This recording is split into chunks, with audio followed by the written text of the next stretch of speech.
मेरी बड़ी बहन आरती की शादी को 1 साल हो चुका था। दीदी काफी सुंदर है और जीजा जी भी काफी हष्ट पुष्ट हैं। शादी के बाद दीदी कम ही हमारे घर आया करती थी, क्योंकि जीजा जी को दीदी के बिना बिल्कुल भी रहा नहीं जाता था। दीदी और जीजा जी एक दूसरे से बहुत प्यार करते हैं और एक दूसरे के बिना नहीं रह सकते। ये बात मुझे उस दिन समझ में आई जब दीदी दिवाली पर हमारे घर आई हुई थी। दीदी को आए 1 हफ्ता हो चुका था, लेकिन जीजा जी के फोन दिन भर में कई बार आते रहते थे। दीदी अक्सर कहती थी, इतनी जल्दी कैसे आऊं, कुछ दिन और रुकने दो। पर आप भी फोन करके ऐसी ऐसी बातें करते हो जिससे मुझे भी आपकी बहुत याद आने लगती है। उतने में मम्मी आ गईं और दीदी ने फोन काट दिया। मम्मी ने दीदी को किचन में बुला लिया, क्योंकि दिवाली की मिठाई, चिवड़ा, करंजी वगैरह बनानी थी। हम सब ने मिलकर शाम तक आधी चीजें बना ली थीं और बाकी की मिठाई अगले दिन बनाने का तय हुआ। शाम ढल चुकी थी और मैं खिड़की से बाहर देख रही थी। तभी मैंने देखा कि जीजा जी बाहर खड़े हैं। मैंने जल्दी से दीदी को आवाज लगाई। दीदी बाहर आते ही बोली, आप तो सच में आ गए। मुझे लगा फोन पर आपने ऐसे ही कहा था। इतने में मम्मी भी आ गईं और बोली, मेहमान आप कब आए? कोई खबर नहीं, कुछ नहीं। पहले बोल देते तो आपकी खातिरदारी के लिए पहले से तैयारी कर लेते। जीजा जी बोले, नहीं सासू माँ, काम से शहर आया हुआ था तो सोचा आप लोगों से मिलते हुए ही जाऊं।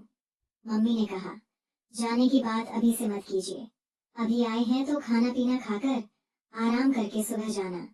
मैं आपको अभी बिल्कुल नहीं जाने दूंगी। जीजा जी कुछ नहीं बोले और मुझे भी मालूम था कि जीजा जी जाने के लिए नहीं आए हैं। इतने में दीदी पानी लेकर आई और जीजा जी को पानी देते हुए धीरे से फुसफुसाई, मुझे अच्छे से पता है कि आप किस लिए आए हैं। 1 हफ्ता भी नहीं रह पाए मेरे बिना। जीजा जी मुस्कुराकर बोले, तुम हो ही ऐसी। यह सुनकर दीदी शर्माकर मुस्कुराई और वहां से चली गईं। थोड़ी देर में खाना बनकर तैयार हो गया। हम सब ने साथ में खाना खाया और बातें करते करते रात बिताई। जीजू का बिस्तर बाजू वाले कमरे में लगाया गया था और सबको अब सोने की तैयारी करनी थी। घर के सारे लोग अपने अपने कमरे में सोने चले गए थे, लेकिन मैं, दीदी और जीजू अब भी सोफे पर बैठे टीवी देख रहे थे। टीवी पर हम आपके हैं कौन मूवी चल रही थी, जो मुझे बहुत पसंद थी और दीदी को भी। थोड़ी देर में जीजू ने उबासी लेते हुए कहा, बाप रे, मुझे तो बहुत नींद आ रही है। दीदी ने मन ही मन मुस्कुराते हुए जवाब दिया, तो फिर जाइए ना, बाजू वाले कमरे में आपका बिस्तर लगा दिया है, आराम कर लीजिए। मैं मूवी देखकर बाद में आ जाऊंगी। जीजू का चेहरा देखने लायक था। वो थोड़ा खींचकर कमरे की ओर चले गए। मुझे और दीदी को हंसी आ रही थी, लेकिन हमने कुछ नहीं कहा। हम दोनों मूवी देखने में लगे हुए थे। कुछ देर बाद दीदी ने मुझसे कहा, छोटी, मुझे भी अब नींद आ रही है, मैं सोने जा रही हूँ। मैंने तुरंत कहा, दीदी, अगर तुम भी चली जाओगी तो मुझे डर लगेगा। तुम्हें पता है ना, रात में मुझे अकेले डर लगता है। दीदी थोड़ा ठिठकी और बोली, ठीक है, थोड़ी देर रुक जाती हूँ। उसी वक्त जीजू ने कमरे से आवाज लगाई, आरती, पानी चाहिए। दीदी ने तुरंत कहा, रुको छोटी, मैं तुम्हारे जीजू को पानी देकर आती हूँ। मैंने कहा, ठीक है, पर जल्दी आना। दीदी किचन से पानी की बोतल लेकर जीजू के कमरे में चली गई। मैंने सोचा, अभी आएगी, अभी आएगी, लेकिन 5 मिनट बीत गए और पूरे घर में मुझे कोई नजर नहीं आया। डर के मारे मैंने दीदी को आवाज दी। थोड़ी ही देर में दीदी कमरे से बाहर आईं। उनकी साड़ी थोड़ी अस्त व्यस्त थी, बाल बिखरे हुए थे और सांसें तेज चल रही थीं। मैंने घबराकर पूछा, दीदी, इतनी देर क्यों लगा दी? मुझे डर लग रहा था। दीदी ने हंसते हुए कहा, अरे वो कुछ नहीं, तुम्हारे जीजू को बहुत प्यास लगी थी, इसलिए पानी देने में थोड़ा समय लग गया।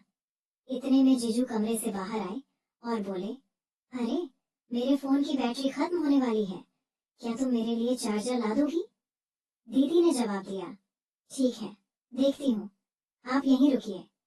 लेकिन जीजू ने कहा, अरे तुम देखो, मैं कमरे में वेट करता हूँ। यह कहते हुए वे वापस कमरे में चले गए। दीदी मेरे कमरे में गई और वहां से मेरा फोन चार्जर उठाकर जीजू को देने उनके कमरे में चली गई। मैंने सोचा कि चार्जर देकर वो तुरंत वापस आ जाएंगे, लेकिन थोड़ी देर बीत गई और दीदी का कोई अता पता नहीं था। मैंने एक बार फिर से दीदी को आवाज दी, लेकिन कोई जवाब नहीं आया। मैं समझ गई कि शायद दीदी चार्जर लगाकर फोन की चार्जिंग में व्यस्त होंगी। थोड़ा डर भी लग रहा था, इसलिए मैंने टीवी बंद किया और अपने कमरे में सोने चली गई। लेकिन मुझे नींद नहीं आ रही थी। बिस्तर पर लेटकर मैं अपना फोन चलाने लगी। आधे घंटे बाद मेरा फोन डेड हो गया। उसकी बैटरी खत्म हो चुकी थी। अब मैं इधर उधर चार्जर ढूंढने लगी, लेकिन याद आया कि मेरा चार्जर तो दीदी ले गई है। अब मैं असमंजस में थी, क्या चार्जर लेने के लिए जाऊं या नहीं। नींद तो वैसे भी नहीं आ रही थी और बोरियत भी हो रही थी। मैंने सोचा कि शायद चार्जिंग अभी शुरू ही हुई होगी। मन ही मन मैंने तर्क किया कि आजकल के फास्ट चार्जर कितनी जल्दी फोन चार्ज कर देते हैं। फिर भी कुछ फोन ऐसे होते हैं जिनकी बैटरी इतनी धीमी चार्ज होती है कि चाहे कितना भी फास्ट चार्जर लगा लो, वक्त लग ही जाता है। मैं सोचने लगी कि एक बार जाकर देख ही लूं कि जीजू का फोन कितना चार्ज हुआ है, या फिर अभी चार्जिंग शुरू ही हुई है। लेकिन यह विचार मेरे दिमाग में घूम रहा था कि आखिर मुझे कमरे में जाना चाहिए या नहीं। मुझे बोरियत महसूस हो रही थी और फोन के बिना समय काटना मुश्किल लग रहा था। आखिरकार मैं चार्जर लेने के लिए जीजू और दीदी के कमरे की ओर बढ़ी। जैसे ही दरवाजा खोलने की कोशिश की, वह अंदर से बंद था। खिड़की भी पूरी तरह से अंदर से बंद थी, लेकिन कमरे के अंदर से हल्की रोशनी बाहर आ रही थी, जो कांच की खिड़की से दिख रही थी। मैंने सोचा, सो तो नहीं गए होंगे। कुछ पल ठिठकी, फिर दीदी को आवाज लगाई। पहली बार कोई जवाब नहीं आया। दूसरी बार फिर आवाज दी, तब दीदी की आवाज आई। क्या है, क्यों परेशान कर रही है इस टाइम पर? मैंने कहा, दीदी वो मेरा फोन चार्जर अंदर रह गया है। मेरा फोन बंद हो गया है, चार्जिंग करनी है। जीजू का फोन चार्ज हो गया हो तो मुझे चार्जर दे दो। दीदी ने थोड़ी खींच भरी आवाज में कहा, अरे नहीं हुआ है फोन चार्ज। तुम्हारे जीजू के फोन को चार्ज होने में काफी समय लगता है। चार्जिंग तो अभी अभी शुरू हुई है। तुम जाकर सो जाओ, परेशान मत करो। मैंने कहा, दीदी बस 10 मिनट के लिए चार्जर दे दो, मेरा फोन फास्ट चार्जिंग करता है। दीदी ने जवाब दिया, ठीक है बाबा, लाती हूँ, तू अपने कमरे में जा। मैं अपने कमरे में लौट गई। थोड़ी देर बाद दीदी चार्जर लेकर आई और बोली, ये ले तेरा चार्जर, अब परेशान मत कर। जैसे ही मैंने चार्जर लिया, मेरी नजर दीदी पर पड़ी।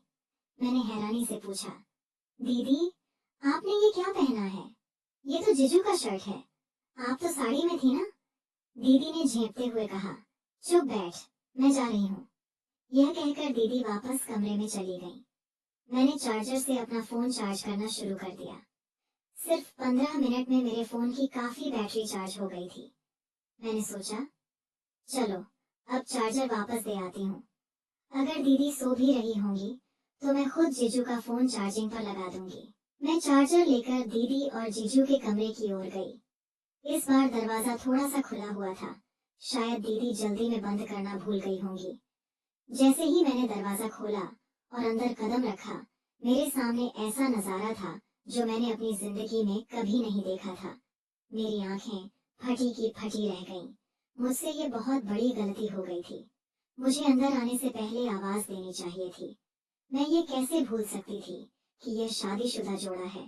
मुझे उन दोनों को देखकर बेहद शर्म आ रही थी, लेकिन दीदी और जीजू को इस बात का जरा भी अंदाजा नहीं था कि मैं दरवाजे पर खड़ी हूँ और उन्हें देख रही हूँ। उसके बाद जो हुआ उसे जानकर आप इतने हैरान हो जाएंगे कि आपको एक बड़ा झटका लगेगा। कहानी का अगला भाग जानने के लिए तैयार रहिए। अगर आपको यह पहला हिस्सा अच्छा लगा तो हमें कमेंट्स में जरूर बताएं। कहानी के दूसरे भाग को जल्द ही लाने की कोशिश करूंगी। बस एक लाइक कर दीजिए और मेरा काम है कहानी का अगला हिस्सा आप तक पहुंचाना। वीडियो पर 1000 लाइक्स होते ही पार्ट 2 आ जाएगा। तब तक के लिए बाय।